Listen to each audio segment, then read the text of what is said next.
Donahue. I'm the Virginia State Director for the Humane Society of the United States. Okay. And tell me about, these are separate bills or one bill? They're separate bills, Senate Bill 228 and Senate Bill 42. One would increase our, strengthen our lemon law as it applies to puppies, and it would require that pet stores disclose to the public where these animals are coming from. And the reason for that is that we know that the overwhelming number of dogs that are sold in pet stores come from puppy mills, and consumers have a right to know. And then on Senate Bill 42, that is our bill to end fox penning, which is the egregiously cruel practice of sticking dogs on fenced wildlife. And when this was one with the practice, they catch the wildlife and then they stick dogs on the wildlife while they're in the pen? While they're in the pen. So these foxes are caught in a leg-hold trap out in the wild. They are thrown into a crate in the back of a truck, transported sometimes hundreds of miles, and thrown into these wire electrode fenced enclosures, of which they don't know. That it's not their home, it's not the wild they know. And then they find themselves in the middle of a hunt, and they are pursued by sometimes hundreds of dogs. They are trapped in a wire electrode fence. They cannot escape. So once that fox goes in, it dies. It's death in that pen. How big are the pens? They are can be anywhere from 100 to the largest pen is 800 acres, but the size is a misnomer. It's the largest pens that are plowing through the most wildlife because they hold huge staged competitions. For example, in the largest pen, which is around 800 acres, in one competition they released 400 dogs to chase down the wild animals. So the size is really irrelevant because they just release more dogs the more space they have. And this is legal? It's absolutely legal in the state of Virginia right now, and we hope that Senate Bill 42 will be passed and make this practice illegal and rid Virginia of the last blood sport. Okay, and it's not illegal to trap wildlife. Nope. But hopefully it'll be illegal to bring these wildlife into these pens. Right. We're just asking very simply to take the fences down. This isn't about hunting. We don't allow people who hunt with dogs, we don't allow them to practice on any other fenced animals, so why are foxes being tortured in this way? Okay, and as for the puppy mills, just explain what a puppy mill is, what the difference is from like a puppy mill breeder and a regular breeder. Right.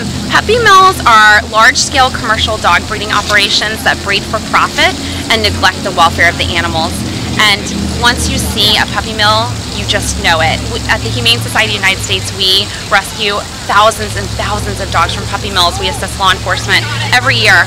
And when we walk into these facilities, oftentimes the ammonia is so strong, we have to wear masks because we can't breathe. And you can imagine these mother dogs having to live in these situations and breed over and over again. Often they're kept in small, tight cages. Often they never even feel the grass on their feet. And they are just bred and bred and bred until they cannot breed anymore. And what kind of conditions are they kept in, the babies and the mothers? Well, the puppies escape the conditions fairly quickly because they're sold, but it's the breeding moms that have to suffer years and years without ever being treated like a pet, ever getting human interaction. Most of them, again, are kept in these small, tight cages that don't even have a solid surface to stand on. We have strong commercial dog breeding laws in Virginia, but many states don't. And so these pet stores are sourcing these animals from these other states and circumventing our strong laws. So we want the public to know where these stores are coming from. And these stores that mostly sell the puppy mill dogs, are they the big stores like you'd see, maybe not to name names, but like the bigger chain stores like Petco, PetSmart, or are they more so the smaller? It happens across the board, but generally we find in pet stores they want to procure the cheapest product possible.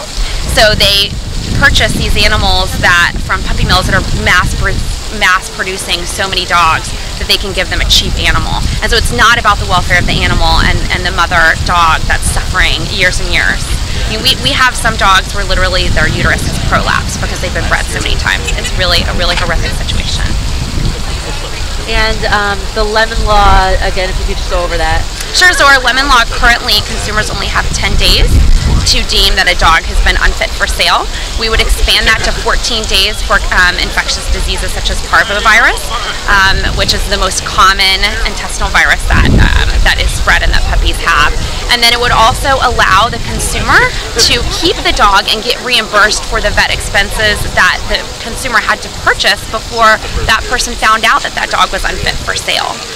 which is fair because obviously if a consumer buys a dog, they love this animal, and it's not their fault that this dog was ill-bred and is unfit for sale. So they should have those initial veterinary costs reimbursed and get to keep the animal, because as the existing law states, the only way they can get their money back is if they exchange or return the animal, which then oftentimes the pet store just euthanizes that animal. So of course they're not going to do it. So it's a hollow promise warranty. So the lemon law, protects consumers and also tries to dissuade the selling of puppy mill dogs, because they will have diseases, and also dissuade pet stores, making it more difficult for them to sell puppy mill dogs because they have to provide more documentation. Exactly. I mean, the public is smart. So the bill would require that the store conspicuously post on the front of the cage the USDA license number, the breeder, and the origin of the animal, so that a consumer can go online and look up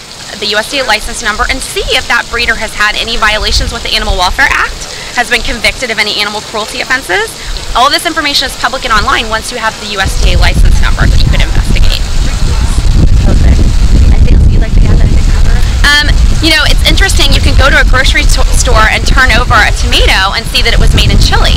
But by law in Virginia, you go to a pet store and you can ask how much is that doggy in the window, but they can't tell you where the doggy came from. And so we're just saying consumers have a right to know, and pet stores should source from responsible, reputable breeders, which there are in Virginia, and not from puppy mills outside our state. Thank you so much. Thank you.